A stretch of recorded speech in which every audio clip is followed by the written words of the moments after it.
ॐ श्री महाप्रज्ञ गुरवे नमः।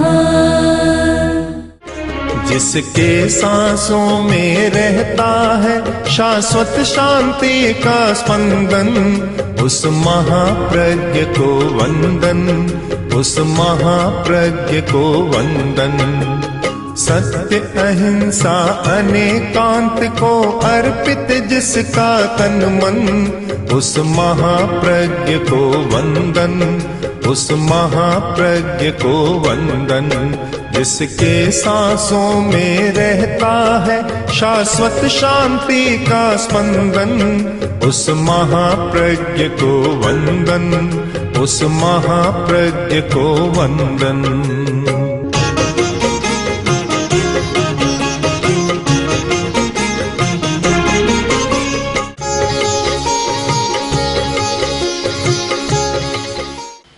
आवश्यक है कि सबसे पहले जीवन विज्ञान का प्रयोग अभिभावकों में चले, और जो जीने के सूत्र हैं, जीने के रहस्य हैं, जीने के प्रयोग हैं, वे विद्यार्थियों में चले, शिक्षकों में चले, शिक्षा जगत में चले, और परिवार में, घरों में न चले, समाज में न चले तो दो धाराएं बन जाएगी, विरोधाभास होगा। विरोधाभास, लड़का आया स्कूल से और घर का वातावरण देखा कि माता पिता दोनों परस्पर लड़ रहे थे, सारा देखा और घंटों तक देखा, लड़ाई समाप्त नहीं हो रही है। कुछ घंटों के बाद जब वे थमे, मौन हुए, तब लड़का आकर बोला, पिताजी, माताजी, कल से मैं स्कूल नहीं जाऊंगा। क्यों? कि मेरे शिक्षक ने तो ये बताया और मुझे समझाया कि देखो, लड़ना अच्छा नहीं है, लड़ाई से बहुत नुकसान होता है, इसलिए कभी लड़ो मत। और यहाँ मैं देखता हूँ तो आप दोनों लड़ रहे हैं, तो मैं शिक्षक की बात मानूंगा, आपकी व्यवहार की बात मानूं।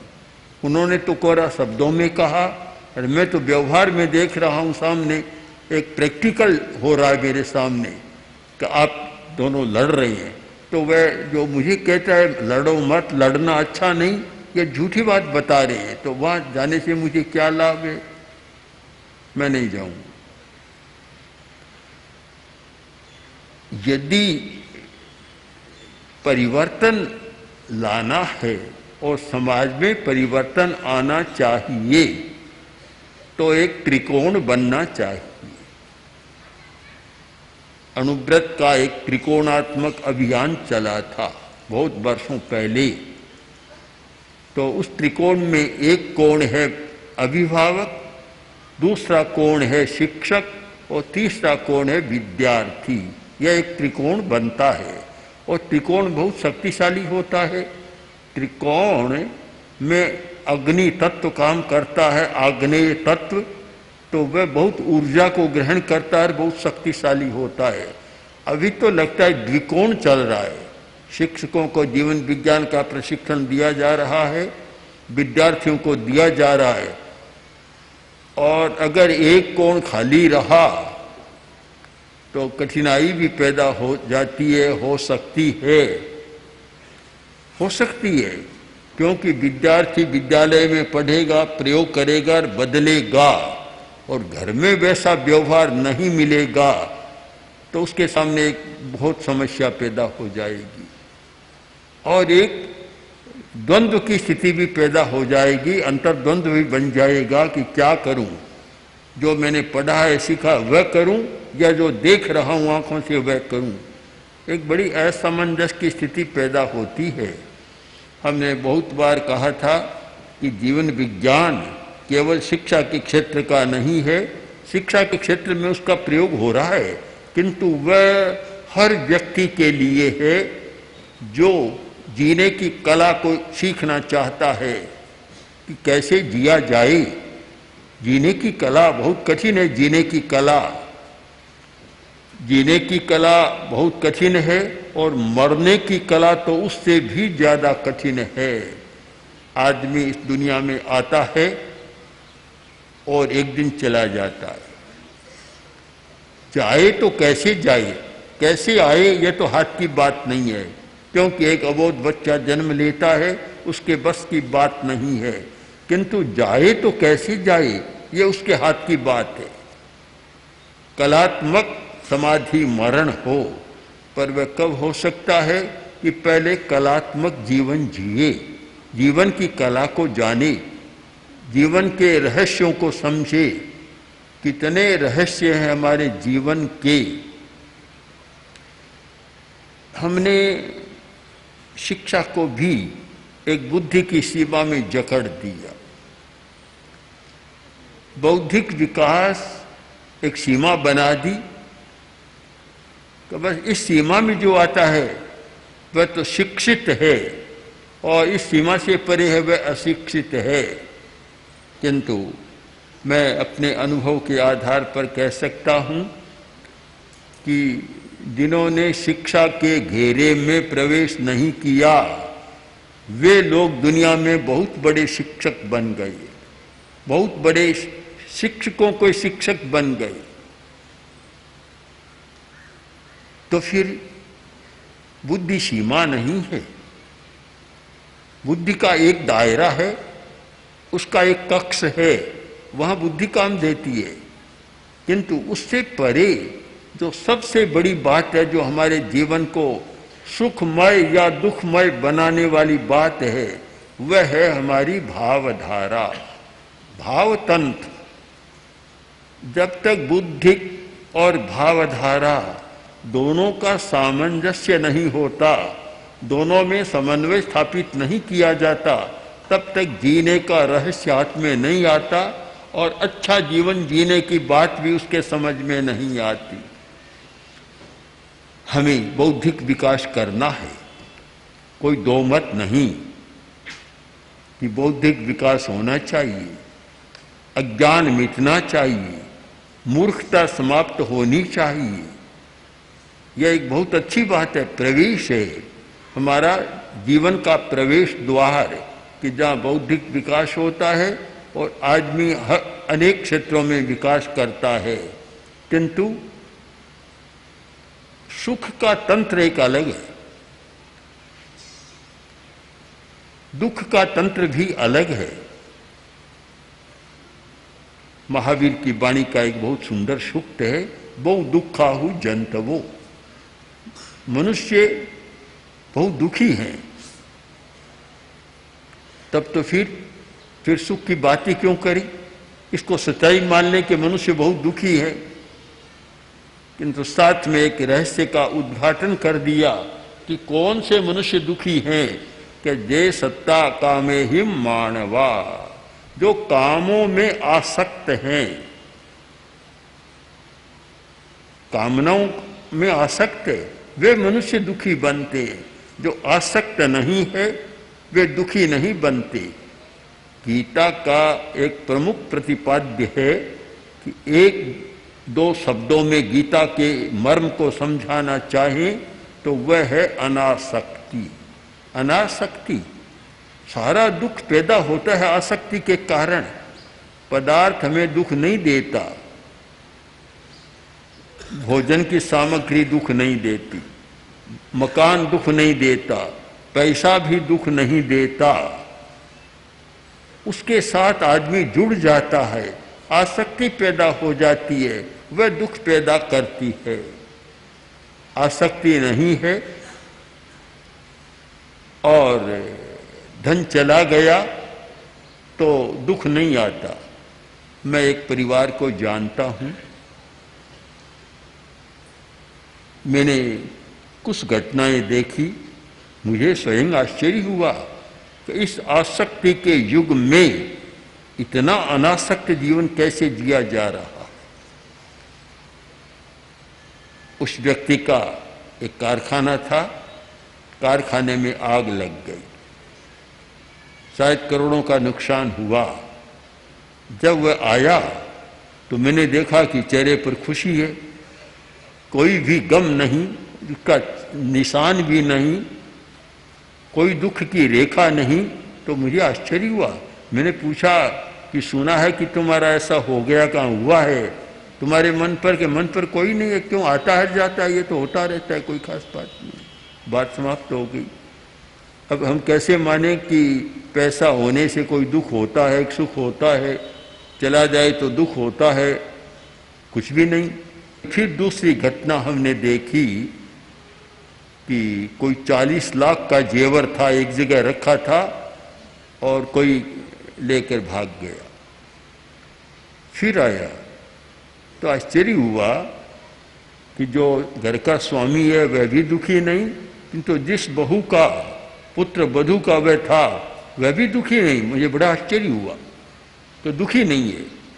मैंने पूछा क्या क्या होता है? ये तो होता रहता है, होता है वह चला जाता है, जिसके पास होता है वही जाता है, नहीं है तो क्या जाएगा। बात समाप्त कर देते। अब जिस व्यक्ति का करोड़ों का नुकसान हो जाए और चेहरे पर दुख की एक रेखा भी न आए, इसका मतलब दुख क्यों नहीं हुआ? कि आसक्ति नहीं है, उसका उपयोग चला गया तो चला गया।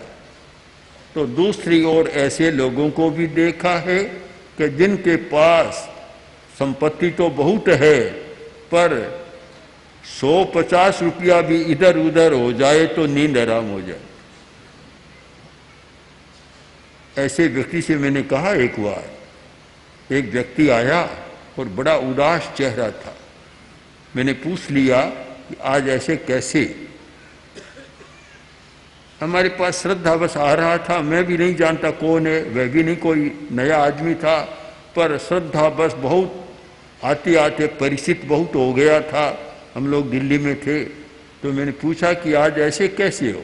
बोला कि आज मैं आ रहा था, मेरे 200 रुपये खो गए। मैंने कहा अरे क्या हुआ? कि क्या क्या हुआ? बड़ा दुख हो गया। मुझे आश्चर्य हुआ। मैंने कहा भी कि तुम्हारे पास करोड़ों की संपत्ति है, बहुत बड़ी संपत्ति है, करोड़ों करोड़ों की, 200 चले गए तो चले गए। जब बोले महाराज आप तो 200 कहते हैं, 2 रुपये खो जाए तो मैं तो नींद हराम हो जाती। अब हम क्या माने इसको? दुख कहाँ से पैदा हो रहा है? दुख पैसे से पैदा नहीं होता। पदार्थ हमें कोई दुख नहीं देता। पदार्थ पदार्थ है। आत्मा का, चेतना का अपना अस्तित्व है और पदार्थ जड़ है, अचेतन है, तो उसका अपना अस्तित्व है। दोनों का अस्तित्व है। अस्तित्व कभी टकराते नहीं, कभी किसी को दुख नहीं देते। दुख कहाँ से आ रहा है? दुख का स्रोत क्या है? दुख आसक्ति से आ रहा है। जब आदमी जुड़ जाता है तब दुख होता है, जब तक नहीं जुड़ता तब तक दुख नहीं होता। ये आसक्ति है।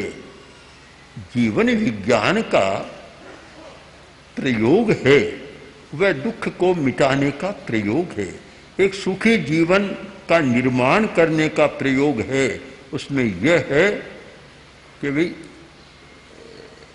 बंधो मत, जुड़ो मत, अनासक्ति की चेतना को हम जागृत कर दें। अनासक्ति की चेतना कब होती है? जब सच्चाई हमारे सामने आती है। जितनी सच्चाई सामने आती है उतनी अनासक्ति बढ़ती चली जाती है। हम जीवन के सत्यों को समझने का प्रयत्न करें कि जीवन का सत्य क्या है। सत्य क्या है? सत्य यह है कि आदमी कुछ लेकर नहीं आता और कुछ लेकर नहीं जाता। यह ध्रुव सत्य है कि लेकर कुछ आया नहीं, यह सच्चाई है। और उतनी ही बड़ी सच्चाई है कि लेकर कुछ जाता नहीं। एक बहुत कंजूस आदमी था, पास में पैसा बहुत था, पर कभी कुछ को देता नहीं। खुद तो नहीं देता, किसी दूसरे को देता देख लेता तो मुंह मलिन हो जाता। आदमी इकट्ठा करता है कोई आवश्यकता बस नहीं करता। केवल संज्ञा, जिसको संज्ञा कहा गया है, एक मूर्छा है। मूर्छा में उसे पता नहीं चलता कि मैं क्यों कर रहा हूं। दो शब्दों पर आप ध्यान दें, मूर्छा और जागरूकता, जागृति। एक आदमी काम करता है जागरूक होकर, एक काम करता है मूर्छा में होकर।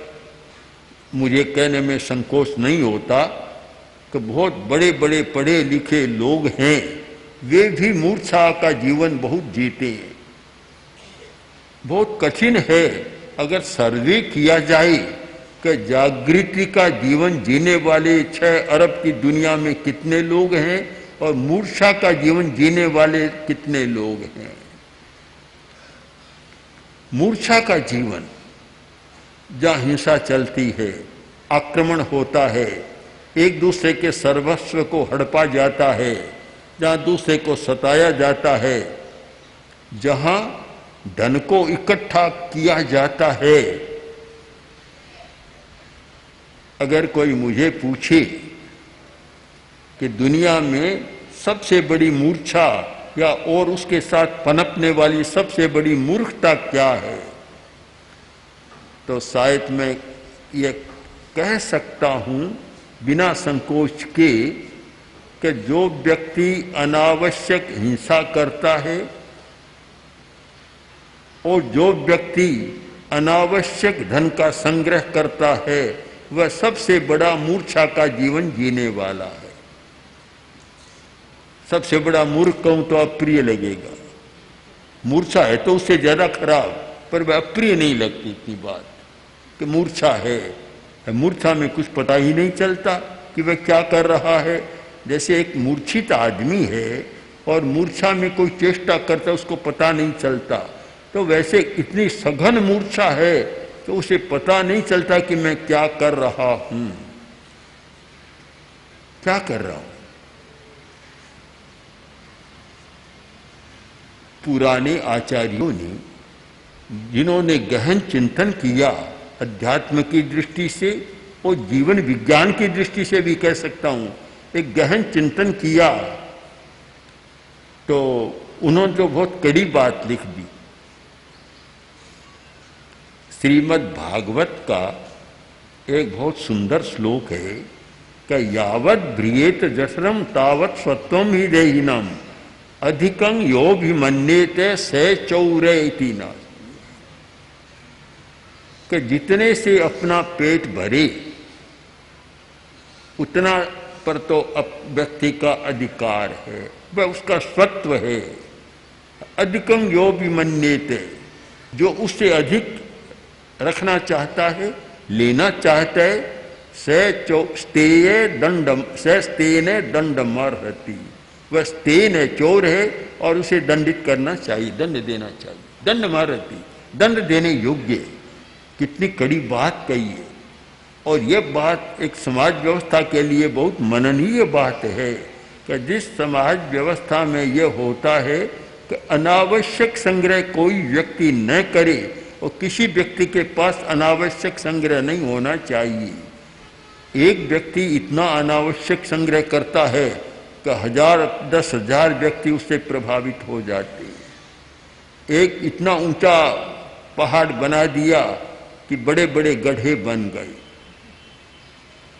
तो यह मूर्छा का जीवन है। मूर्छा में ही कर सकता है ऐसा। जिसमें मूर्छा नहीं है वह व्यक्ति ऐसा काम नहीं कर सकता।